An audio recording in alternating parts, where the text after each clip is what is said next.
भैया के देखला है, एजलास के देखला है, बाबूलाल के देखला है, शिवबदन के देखला है। अबे तो बला के लिए तनी एक गांजा पी ले जा, जल्दी से बना और तिया जान जी के दिक्कत हुई। हाँ जल्दी बनवा, जल्दी बनवा, बना तो बाबू जल्दी झटके से। कहो ई का करत हो? देखा ना कहनी की जान जाई। अच्छा तू घरे चला, हम आवत हैं। चलबा तनी उठवा यहाँ से, चलबा घरे। चला भाई आवत हैं।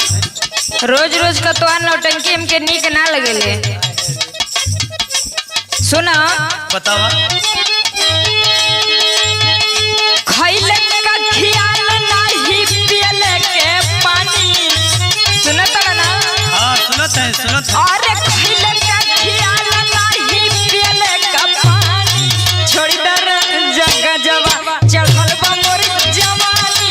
छोड़ी दर जग जवा।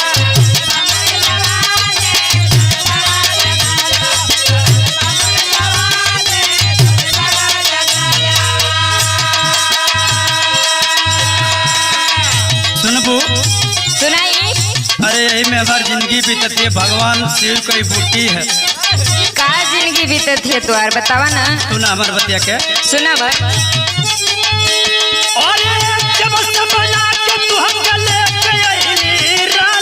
कैसे छोड़ी गजवा चिलमिया चटकानी, कैसे छोड़ी गजवा।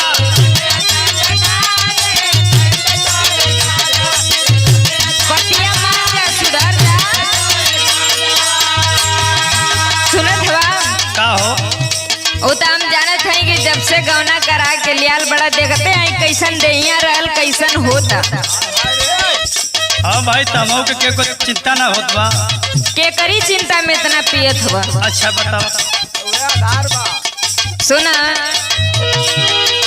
कवना करा के सैया जब से ले अइला।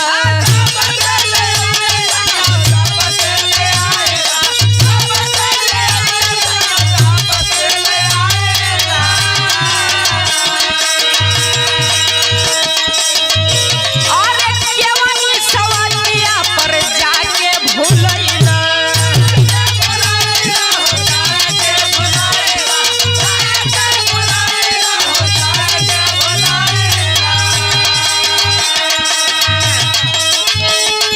ताकिया दबाई रोज हम सुतत बानी। सुनत हवा ना? तोरे रहले कोनो फायदा ना। तनी मजबूरी बना। ताकिया दबा के रोज हम सुतत बानी। छोड़ी दरा जग जवा, छोड़ी दरा जग जवा चढ़ल बा मोर जवानी। छोड़ी दरा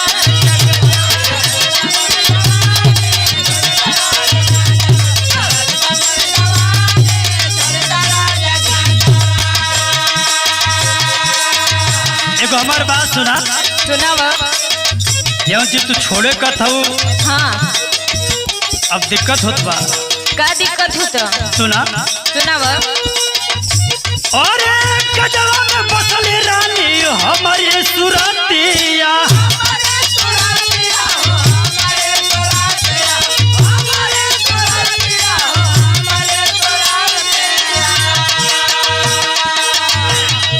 कैसे छूटी गजरानी पड़ली अदातिया।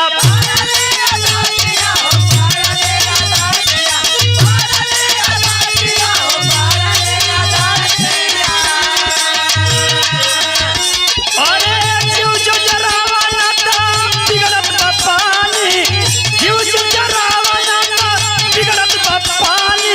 कैसे छोड़ी गजवा चिलमिया चटकानी, कैसे छोड़ी गजवा।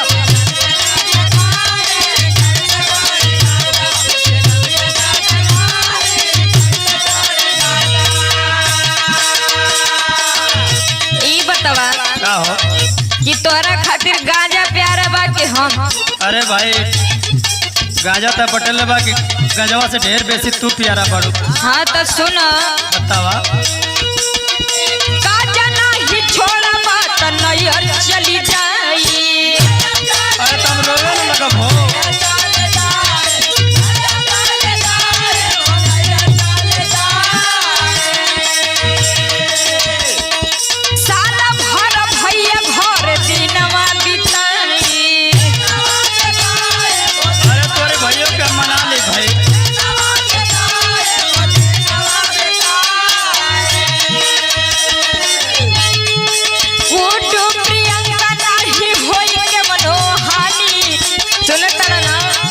तोर बात सुन। अरे